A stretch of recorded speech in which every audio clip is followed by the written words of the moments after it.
ব্রেনের যে শেপিংটা সেটা চেঞ্জ হয়ে যায়। বাংলাদেশের প্রেক্ষাপটে আমার মনে হয় না যে এরকম আমি আগে আমিও দেখিনি।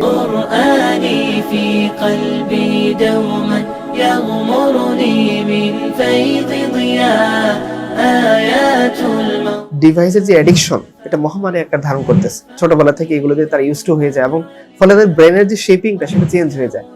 এই জিনিসগুলো থেকে মুক্ত রাখার জন্য আমরা আসলে গার্ডিয়ানরা অনেক টাকা খরচ করেন। দেখা যাচ্ছে একটা ট্যাব কিনা জন্য তিনি 50-60 টাকা খরচ করতেছেন, সেখানে তিনি 200-400 টাকা খরচ করেন পোলাপানদের জন্য, কিন্তু তিনি এই ধরনের প্র্যাকটিক্যাল শিক্ষণীয় গেমগুলো তারা সংগ্রহ করতে পারেন।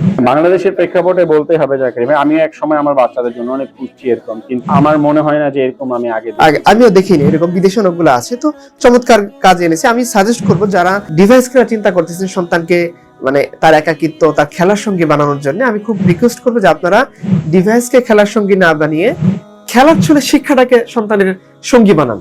এখানে সে ফুল পাখি উট এগুলো যেমন সে ছবির মাধ্যমে শিখবে, এগুলো মেলানোর মাধ্যমে ছোট্ট শিশুতোষ গেমের মাধ্যমে শিখবে, এবং আপনার সন্তানকে ইসলামের আলোকে বর্তমান জামানার আলোকে জ্ঞানটুকু আপনি খেলার ছলে দিতে পারবেন। চমৎকার জিনিস, আপনারা এটা আপনাদের কালেকশনে রাখতে পারেন।